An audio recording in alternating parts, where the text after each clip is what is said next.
Bisnis ini tidak mati karena produk. Ada sebuah perusahaan yang lahir dari cinta seorang istri, tumbuh menjadi legenda nasional. Dipercaya hampir 1 abad.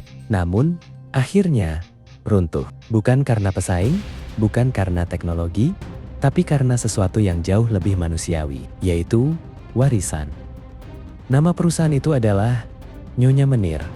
Dan seperti banyak kerajaan besar, kehancurannya dimulai dari dalam rumahnya sendiri.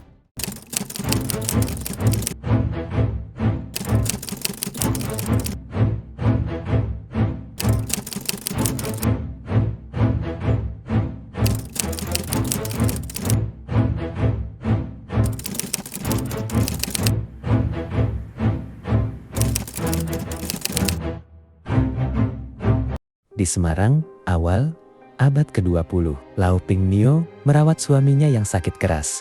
Penyakit yang dikenal sebagai sariawan usus membuat sang suami melemah, sulit makan, dan perlahan kehilangan tenaga.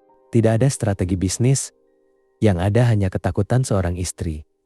Ia meracik rempah, kunyit, temulawak, jahe, dan akar herbal lain. Hari demi hari ia mencoba, dan perlahan suaminya membaik. Tetangga mulai meminta ramuan yang sama dari dapur kecil. Lahirlah sebuah industri. Bisnis berkembang pesat. Ketika perusahaan mulai besar, tongkat estafet diberikan kepada anaknya, generasi penerus pertama keluarga. Harapannya sederhana, warisan ini akan hidup lebih lama dari pendirinya. Namun takdir berkata lain. Penerus awal yang diharapkan membawa perusahaan ke era baru justru tidak berumur panjang dan meninggal dunia lebih cepat dari yang diperkirakan. Dan disinilah keseimbangan mulai goyah. Karena bisnis keluarga tanpa figur pemersatu sering berubah menjadi medan tarik-menarik kepentingan. Setelah wafatnya penerus awal, kepemilikan perusahaan terbagi, saudara memiliki pandangan berbeda. Siapa yang berhak memimpin? Arah bisnis, pembagian keuntungan, hingga kontrol aset. Rapat keluarga berubah menjadi perdebatan. Keputusan bisnis melambat.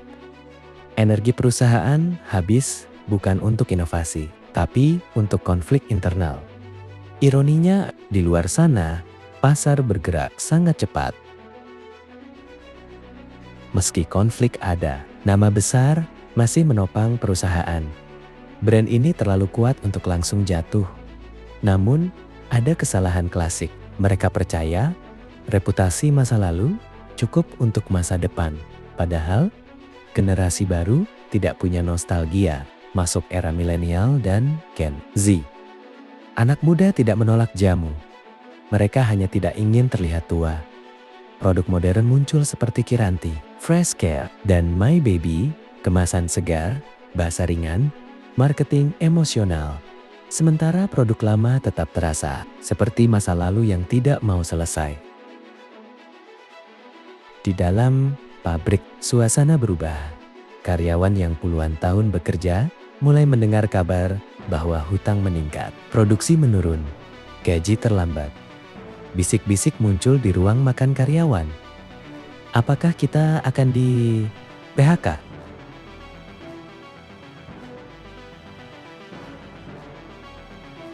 Bagi mereka, perusahaan ini bukan sekadar tempat kerja. Ini rumah kedua, ada yang bekerja sejak muda hingga rambut memutih. Dan perlahan, rasa aman itu hilang. Yang paling menyakitkan bukan bangkrutnya perusahaan, tapi ketidakpastian.